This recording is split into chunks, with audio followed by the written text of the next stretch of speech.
ये नाना प्रकार के चार्जेस जो आज मैं सदन में लाया हूं, ये माननीय वित्त मंत्री जी तक पहुंचे ताकि देश के आम आदमी की जो जेब बैंकिंग सिस्टम काट रहा है, ये उसे पता लगे, ग्राहक को भी और माननीय वित्त मंत्री जी को भी। पहला, मिनिमम बैलेंस पेनल्टी। यदि आप न्यूनतम बैलेंस नहीं रखते हैं तो 100 से 600 रुपए प्रति माह बैंक आपका काट लेता है। इस चार्ज को लगाने के बाद बैंकों ने वित्तीय वर्ष 22-23 में 3500 करोड़ रुपए मिनिमम बैलेंस पेनल्टी के नाम से लोगों से वसूले हैं मैडम।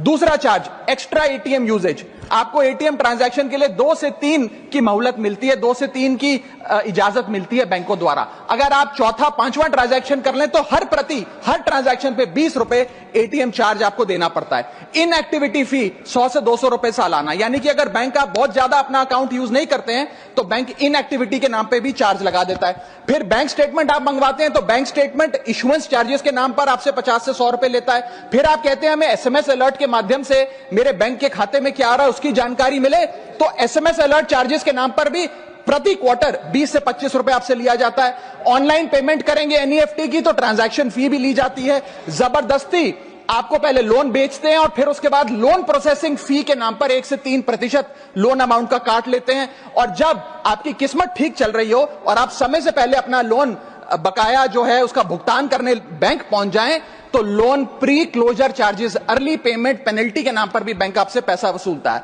साधारण सा सिग्नेचर बदलवाना हो, नॉमिनी की डिटेल्स बदलवानी हो, उस चेंज पर भी 200 रुपए प्रति ट्रांजैक्शन के नाम पे बैंक आपसे पैसा वसूलता है। और डिमांड ड्राफ्ट पे ऑर्डर बनाने जाएं तो 100 से 200 रुपए प्रति डिमांड ड्राफ्ट आपसे पैसा वसूलता ही वसूलता है। यानी कि कस्टमर्स की जेब काटी जा रही है और कस्टमर्स को पता भी नहीं लगता कि कितना पैसा बैंक इन नाना प्रकार के चार्जेस के चलते आम आदमी से वसूल रहा है।